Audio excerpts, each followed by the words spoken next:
The draft has started. It's going to be Towers of Doom. Cloud9 with the first pick, first ban. Make some noise as these two North American Titans are about to clash off. And Towers of Doom, what a great place to start off. And maybe taking a cue out of Murloc Genius's book, as TempoStorm did tend to struggle on this battleground.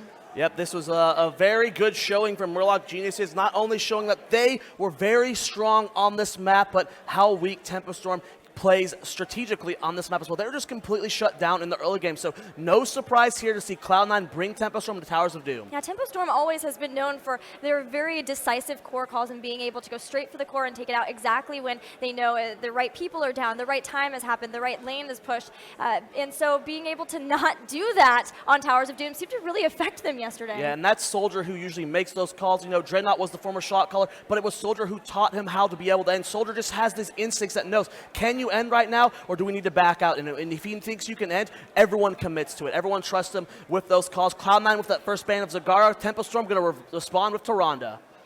Now, we've seen some Sylvanas play this weekend, but Sylvanas is pretty strong on Towers of Doom, so I would be pretty surprised if we didn't see her in this game, because of the fact that she can shut down the bell towers, either your opponents and be able to take those out, or be able to shut down the ones that have been taken from you and start to bring it back. First pick of Muradin from Cloud9. No surprise there, seeing King Caffeine want to play Muradin, considered one of his best heroes in this game. I mean, King Caffeine is good at every single warrior, but his Muradin is especially disgusting. And TempoStorm responding with Kael'thas and Uther, going to be picking those up and playing the Kael'thas as well. And a lot of times we saw them banning the Kael'thas yesterday, but having to force out the Tyrande since they were second ban.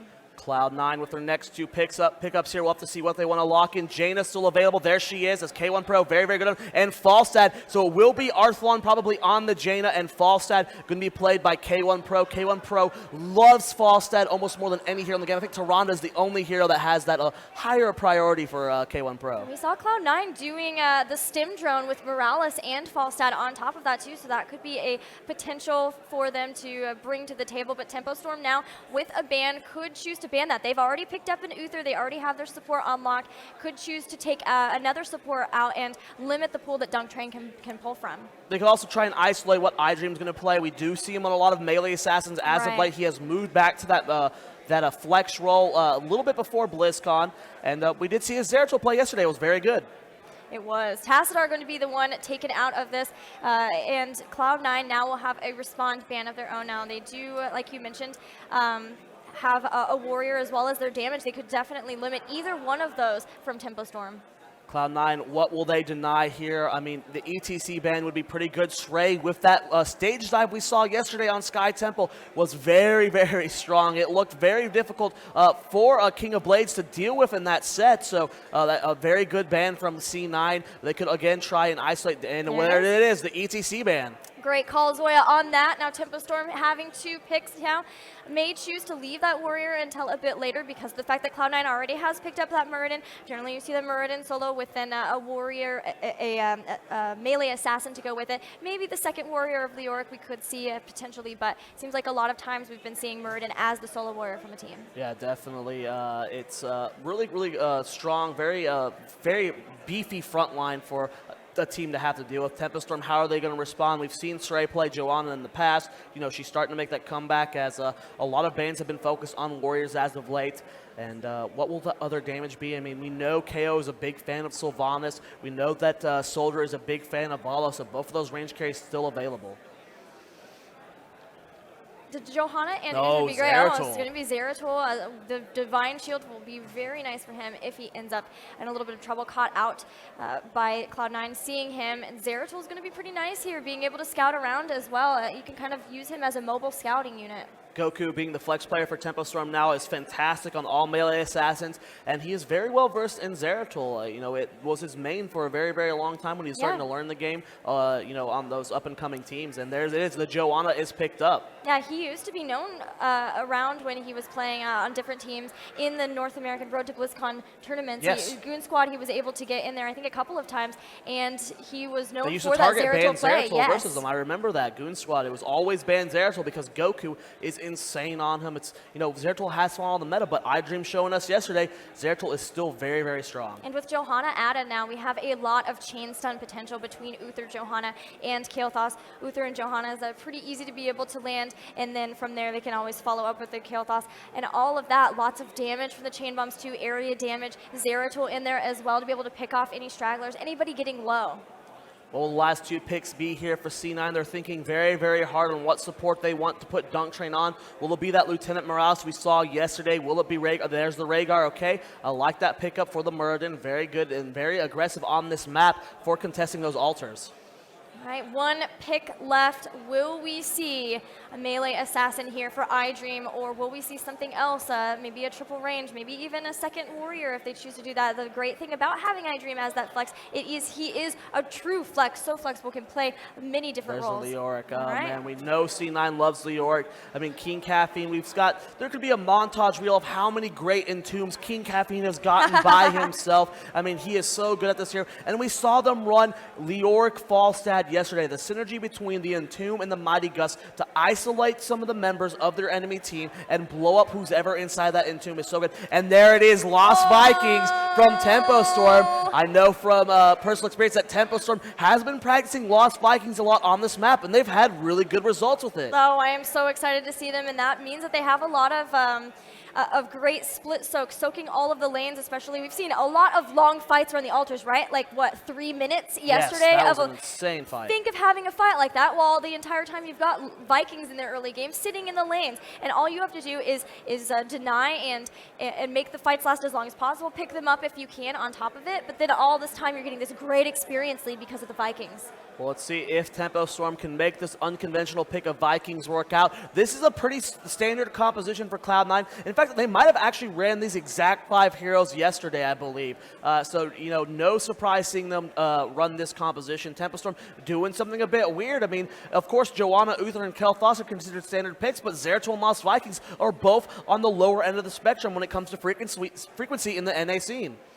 Man, so Cloud9 known for really hating the playing against the Abathur. What about the Lost Vikings? I don't ever actually remember a period of time where Cloud9 was like constantly running Vikings. I mean, everyone ran it on Garden of Terror for a very long time, but that map just gets perma-banned at this point, so we don't get to see Vikings too much there.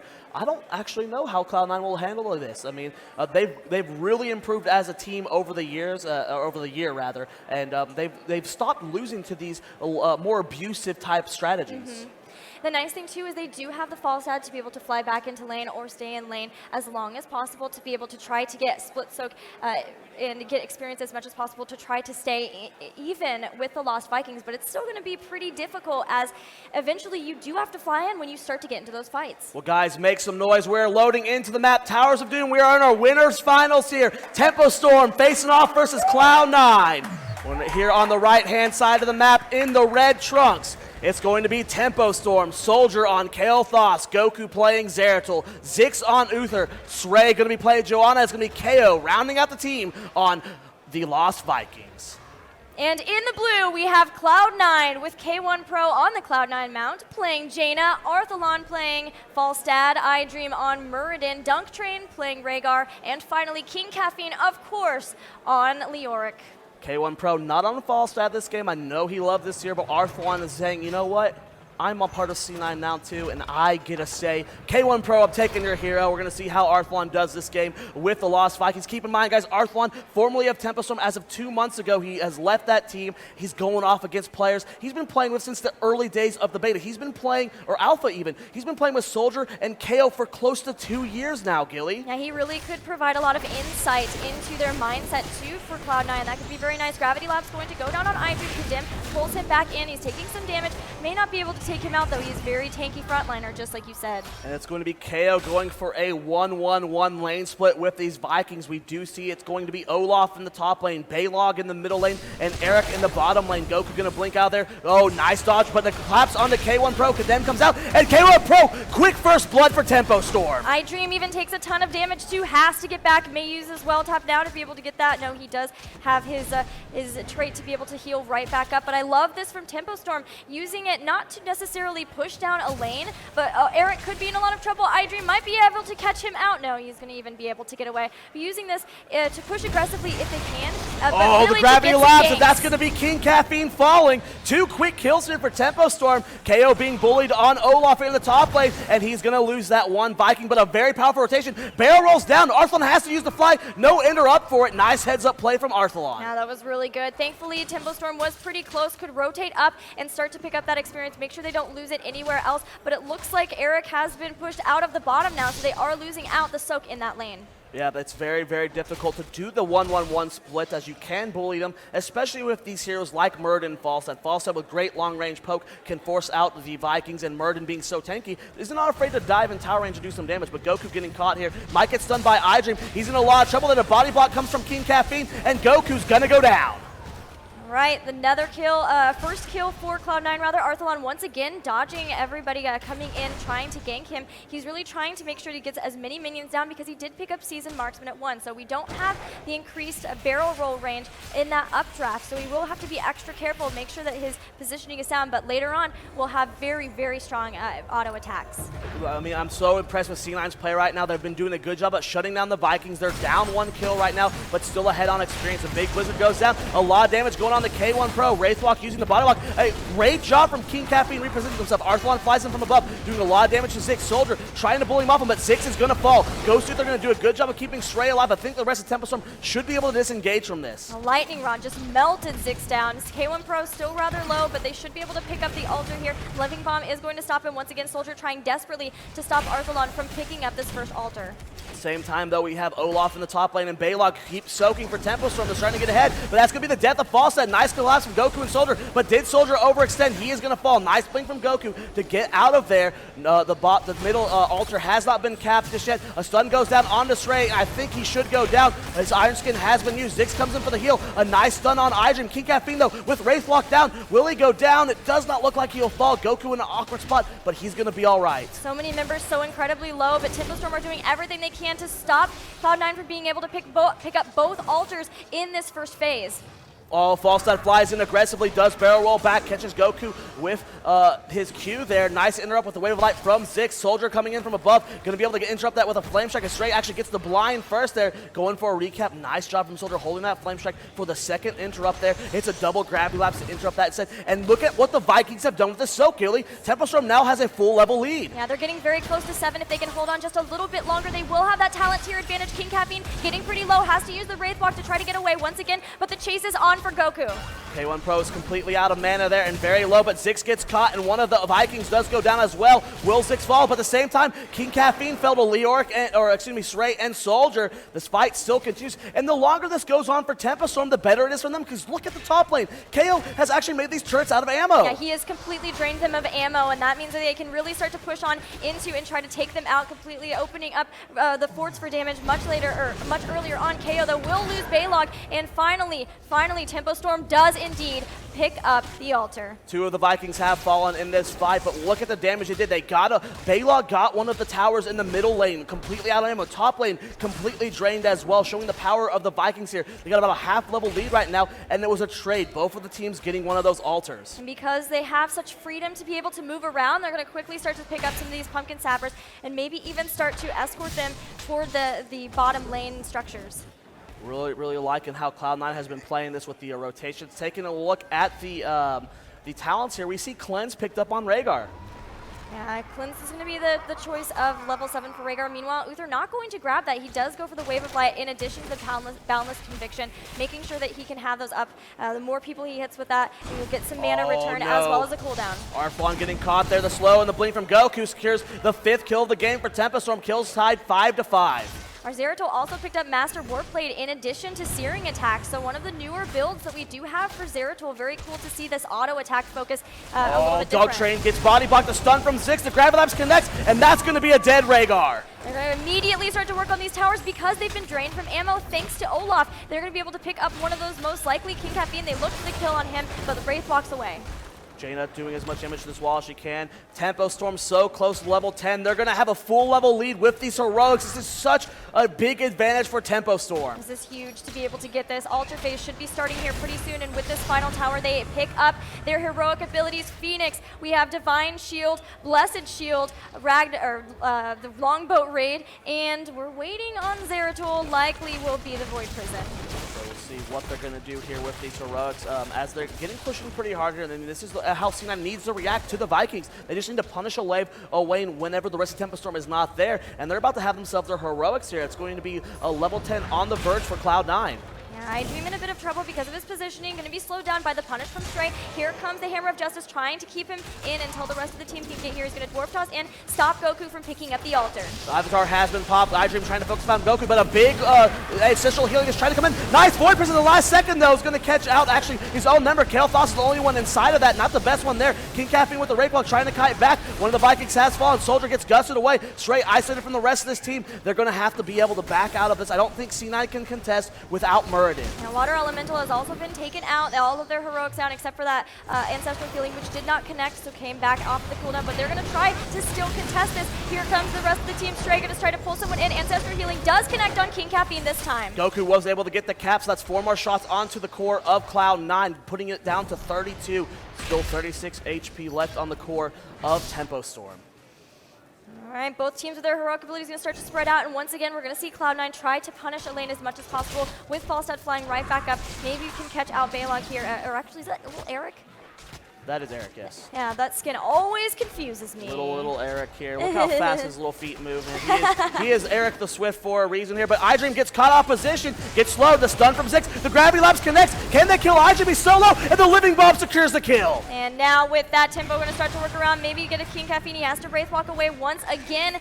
And with that, the one level away from picking up level 13, still being very aggressive and going after these mercenary camps whenever they can get kills. I love this style, just rotating around as much as possible. If they can get structures, they get structures. If they can pick up a kill, someone out of position, they'll do that too. Or even some camps looking to start putting pressure toward that bottom lane and maybe get the first bell tower. KO about to lose Eric in the top lane. Nice kill there coming out from Arthalon there, denying the experience from that top lane. Still a full level lead as TempoStorm is just about to hit level 13. See what talents they pick up at that level. So far, looking at some of the talents that haven't been picked up, notice Frost Armor for the Jaina. Oh, K1 Pro caught opposition with the Condemn. A lot of damage going at him, and wow, another pick going over to Tempo. Now, Frost Armor won't save her there, as Goku still was able to pick up the kill, but that is who it is for, trying to deny Zeratul from being able to put so much pressure on her and catching her out of position. Now, we've seen a lot of Zeratul's not opt for Wormhole lately. They're going for a little bit more diversity, but he will be going Wormhole this game. Iron Skin used from Joanna there, trying to reposition her himself there. Stray doing a good job so far of soaking the damage and being in the front line. It's going to be another single Arto, Gilly. Now, you mentioned the Wormhole, and a lot of times, sometimes we've been seeing that Assassin's Blade. But it won't be the chance this time, and already we see TempoStorm setting up very aggressively to pick this up with no level 13. We see Cloud9 going ahead and giving this up, maybe looking instead, they know the towers are pretty low, to just get some experience back and start to open up their own pressure. Yep, they're going to go ahead and start pushing that top lane. I know they can't contest 13. That just leaves KO on Olaf to cap that middle shrine there, and that just leaves TempoStorm to push in a fort of their own, but we have a big flank coming from C9. They do back out, and they have 13 in their own. It's going to be Giant Killer on Falstad. All right, TempoStorm, can they get out of here? They're looking to. Stray wants to catch somebody out. Won't be able to do so on King Caffeine, but he has used the Wraith Walk now, and that is pretty good. Can't be quite as aggressive as he would like to be until that's back off cooldown, and a big Void Prison comes out, has caught somebody in there. Arthalon does go down, and that's iDream catching Zix out in the Entomb with King Caffeine, but they're having to back out a big longboat raid coming out from the Lost Vikings there. King Caffeine very, very low, but nice heals from Dunk Train. And no, they're chasing K1 Pro! Jaina will go down, and now with that, it's going to go ahead and secure this Merc camp on top of it. TempoStorm gets the kill on Leoric as well, and the chase is happening actually as the 3 Vikings are running away from Dunk Train. Rhaegar is very scary in that wolf form, but Gilly, TempoStorm is up 12 kills to 5. Yeah, they have really thrown off Cloud9, and I will say that is not an easy thing to do. 2 members down now, and they've finally also secured the first bell tower of the game. Now if they can pick up some altars, they'll have 5 shots going over instead of 4. Big 2-level lead here for TempoStorm. Let's see if they can keep the momentum going into the late game. I have to say, this composition from Cloud9 is going to be very strong when it comes to those post-16 fights. It really depends on how Cloud9 can get themselves back in the game. They need to clear their head and start getting the engages they need. They need to land those perfect entombs, mixing with the gust from Arthalon. Yeah, they also do have the increased range on Jaina. That can always be really scary when it comes to those Vikings. If you can kill the longboat raid, then you stun all of the Vikings, and from there, Jaina can make pretty quick work to them, especially if she can get that vulnerability from Northern Exposure at 16. That middle fort is so very, very low.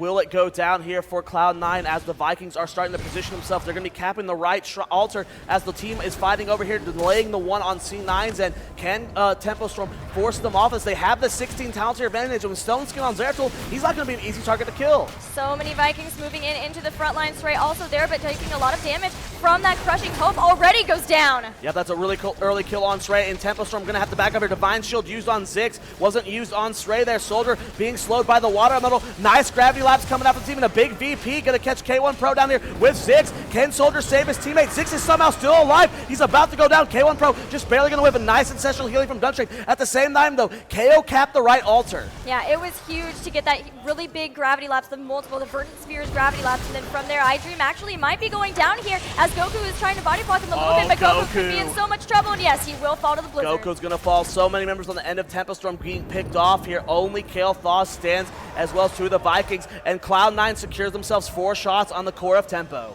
All right, looking at some of the talents that we do have at level 16, we do have the shield flare healing for Stray. So Johanna will be trying to increase his heals just a little bit there, and as well as hold your ground at 13. So trying to make sure that he has Iron Skin up as much as possible. It will have a reduced cooldown, and or if the shield goes gets taken out, as well as a 20% more shield.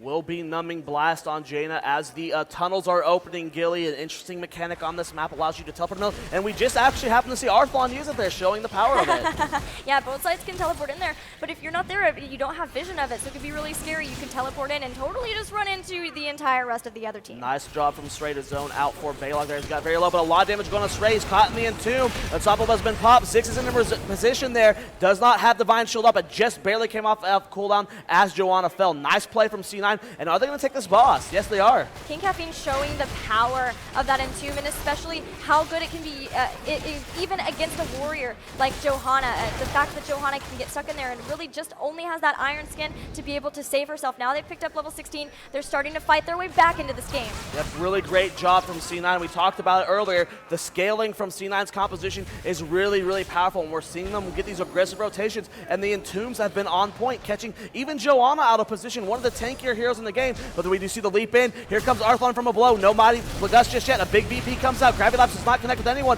Goku and Ziggs getting very, very low. Arthalon doing so much damage. Divine Shield has to be used. And they'll see if they continue in to push on here. Knowing that the altar is about to spawn, they might be content to just keep them back in there and allow somebody to go down and pick up that altar, not choosing to push in further. Airy Gusts pick up for Falstad. That's going to help out with that Flow Rider. Now his Tailwind, the cooldown is very much reduced, and as long as that's going on, his abilities recharge much, much faster. This is the C9 we know and love with these super aggressive rotations, these power plays that they always know and make. They have been trying to punish TempoStorm so hard, and they've evened up the experience. There's a 2-level lead at one point for Tempo. Falstad has to back out. King Caffeine with no Wraith Lock, very far forward. Avatar popped by iDream. He's going straight for the back ride. There is the Longboat Raid from the Lost Vikings, doing a lot of damage. There's a big ancestral healing going down on the King Caffeine. Ziggs and Stray isolated from the rest of the team. Goku has to back out. Soldier gets hit by the Gust, being poked down by the Muradin there. Arthalon going for the kill onto Ziggs with Watermelon there. Nice condemned and Blessed Shield coming out from Stray. iDream looks like he might be able to get Soldier as Arcane Bear is popped, but the first death is going to be on C9. Falstad goes down, and Dunk Train is so incredibly low. Kael'thas does somehow get away,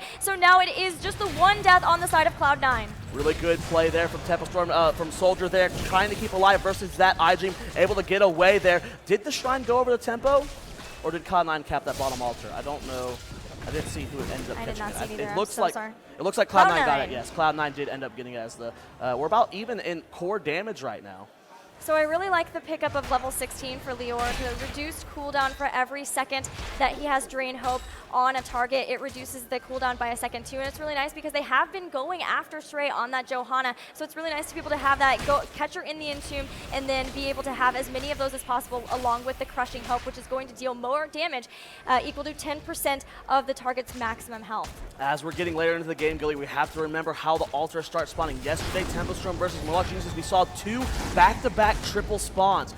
With the Lost Vikings being able to split up and potentially contest multiple of those at the same time, that could be a huge advantage for TempoStorm. Cloud9 is going to be looking to end the game as soon as they can. They're about a full level down right now as TempoStorm is getting so very close to those Storm talents. Now, once again, we're going to have a 2 altar spawn in just less than 10 seconds, but already Stray in trouble, has to use Iron Skin, a good gravity lapse from Soldier to be able to stop them from chasing her down. K1 Pro with the slow onto Soldier, Water Elemental pop, Arthlon taking a lot of damage from Goku, a big Blizzard and a Tomb combo going down, no Gust just yet from Arthlon. KO on the flank for King Caffrey, Stray getting very, very low there from the Drain Soul. Goku goes for the cap on the point, King Caffrey trying to get in range, and the first point goes to 10, no, it does get interrupted, no, he did get out. He did end up capping, the Gust did not interrupt it, and the bottom one still stands, Gilly. And Mighty Gust was just not quite soon enough, and that does mean that that's going to be down for just a little bit for this. Still all of the heroics up on the side except Phoenix for TempoStorm, and that's a huge boost to them. Water Elemental not up, neither is Mighty Gust, so is Entomb, it is also down, and there goes the Void Prison. Blinking onto King Caffeine is getting very low. Bless Shield comes out onto Arthlon. The back line of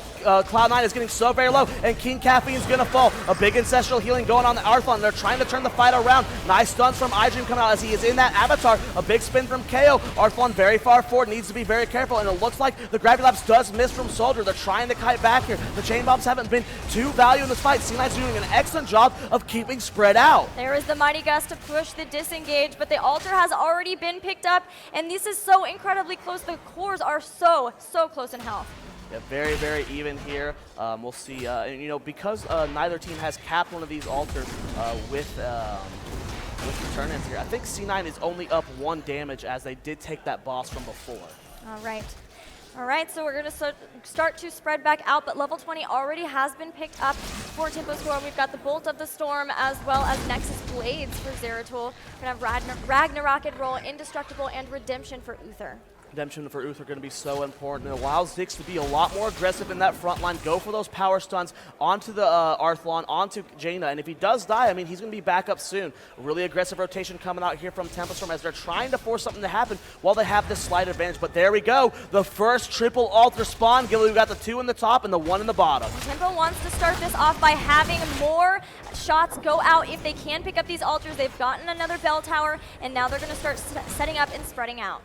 Nice, good focus fire on TempoStorm. Just staying together as a team, moving as one, and securing themselves an early fort. And look how low mid fort is as well. They might be trying to go that, but C9 trying to force the fight. They do have those Storm Towers. It's going to be Storm Shield. It's going to be Bolt of the Storm, Flight, Rewind, and Spectral Guise, I believe. Is that what it's called? Spectral Leech. Spectral Leech, excuse me, on the Leoric. And then chasing down Dunk Train and iDream. Now Goku in a little bit of trouble. It is going to be able to start going back in potentially as soon as he gets that cloak back up. But already Uther pretty low. But we talked about it, Ziggs, even if he goes down, provides a lot of healing for his team and will come back up. And in the same time, though, Gilly, 2 of the altars were capped by KO with the Lost Vikings. We just talked about that, with that ability to pressure the map, and they're going to fight Arthlon up here. The jump has been used from the Vikings. They're trying to stall out, so Arthlon can't cap this, but K1 Pro and iDream are here, and I think Arthlon's going to be able to get that, yes, but Soldier in a lot of trouble. And the sucky thing, too, for them is they only get 3 shots from that. KO might go down. A couple of these Vikings very low. Olaf will fall to the Jaina, and the rest of the team getting chased down now as well. Big leap from iDream. Nice double stun. The body block from King Caffeine there. Arcane Barrier pop from Soldier. iDream getting very, very low in the fight there. Ancestral Healing does connect from Rhaegar there. Goku getting low in the backline. Does get the Divine Shield from Ziggs. King Caffeine being focus fired down. He does have that Drain Soul there to heal himself up. He's not going to fall. And no one else dies on all of these teams. These fights are so close. Whoa! King Caffeine does fall. Huge pickup there for TempoStorm as they're able to secure another takedown. As you mentioned before, that fort in the mid so low, the bell tower as it's called, and that bottom one still on their side. So all of the shots that Cloud9 did get from that one altar were much less, and so they're really starting to fall behind in this poor health. Big flank coming out from Cloud9 as Arthwan goes in. A lot of damage going on to him from Goku, though the chase is happening. C9 has to back out of here. But a big three-man Blizzard. Goku gets very low. Storm Shield comes out. Mighty Gust to try and disengage. A VP goes down, and that is going to be the death of Falstad. King Caffeine looking to maybe try to take someone out here. iDream's going to come back in, but they're going to be surrounded by TempoStorm. Even though they're the Warriors here, King Caffeine's going to Wraith Walk away. iDream not so lucky to do that. Does he have the Dwarf Toss to be able to get away? K1 Pro and Dunk Train time to come in and help. Beautiful flank on Jaina from the Zeratul player there. And nice stunts going on the Leark. And oh, that's King Caffeine again. A huge lead for TempoStorm, and they're going to be able to secure themselves this middle bell tower. That's 2 bell towers down for Cloud9. If they get that third one and start to rotate up fast, that's still 44 seconds left until Leoric comes back up. No, he will be up a little bit sooner, but if they can get this right now, then already they will start to start firing shots at the core. But it looks like at the bottom, Cloud9 are trying to get this back in a hurry, so that doesn't happen. See how many shots Tempo can get for free here as that last bell tower does end up falling. Can Cloud9 get it down? One shot does go out, so it looks like it'll be a single shot from the 3 forts falling there. This play from TempoStorm on this map has been huge. King Caffeine does scout that they are not doing the boss. It's going to be a double altar down here, and I think with 2 towers being controlled, if TempoStorm gets both of these, that will be game. And trying to come back in here. Cloud9 still has several members who have not caught back up yet, but TempoStorm just now starting to get into position. KO going for the cap here. King Caffeine trying to get the interrupt, and they do end up stalling out. Gravity Lapse goes down the Rhaegar. He's getting very low. Storm Shield has been used. Chain Bomb spreading very, very well. Soldier being collapsed on. A big combo coming out from K1 Pro. Volstad's getting caught in Focus Fire. The Ancestral Healing does connect, and that's going to be the death of Zix, but he does have Redemption. Going to try and keep his team alive. At the same time, though, Jaina getting very low. Does kite down to cap that bell tower. Goku getting the one from above, but nice call from King Caffeine to rotate up there. But C9 is so split. Dunk Train's going to fall. Volstad flies away. iDream's getting very, very low as well. And shots from the core from the bottom lane as iDream or Jaina does cap that bottom shrine. Goku getting low. Nice gust from Falstad. Soldier's going to get very, very low, but gets the kill onto Arthwan. KO trying to get the cap here. King Caffeine going to be able to stall this out, but they're so low, and they're down 2 members. Jaina still just trying to run back maybe into the fight. It is back, and now Leoric is going to go down, and it's only iDream remaining trying to stop this. K1 Pro is here to help. Took the tunnel in as well, but he's going to get pulled back into the fray. This should be it. TempoStorm should be able to secure this. Is that enough damage? It's so very low, and the more members of Cloud9 fall, that is a full 5-man wipe. TempoStorm 22 kills to 11. They are going for the boss, and that should be game, Gillyweed. The Headless Horseman is starting to fall. So much damage being put on from TempoStorm. Even though they are so low, they should be able to take this. Uther will go down, but it doesn't matter. They grab the boss, and that should be it. TempoStorm. Is it enough damage? Is it enough to end the game? The shots are flying. Will it be enough to secure the game? TempoStorm! They take game 1 versus the world champions. What an impressive game from TempoStorm to turn around onto the game they lost, the map they lost yesterday in the series versus Murloc Geniuses. Pull out the Lost Vikings and take the first game in this best of 3 from Cloud9. I mean, you look at that game yesterday from Murloc Geniuses, and you would think TempoStorm had no idea how to play this map. Why didn't they play like that yesterday? Cloud9, they couldn't do anything to the Vikings. That was such a smart pickup from Tempo. Yeah, it was brilliant play. They really had a commanding lead through that game, and it was just fantastic team fighting as well with those Vikings. Well, this is the winner's final, Gilly. It is a best of 3, so TempoStorm only needs one more match to secure themselves in the grand finals. And the loser of this best of 3 will move down to face the winner of Team Blaze and Bob Ross Fan Club. But guys, we're going to take a short break to set up for Game 2. Can TempoStorm defeat the world champions? We'll see very soon.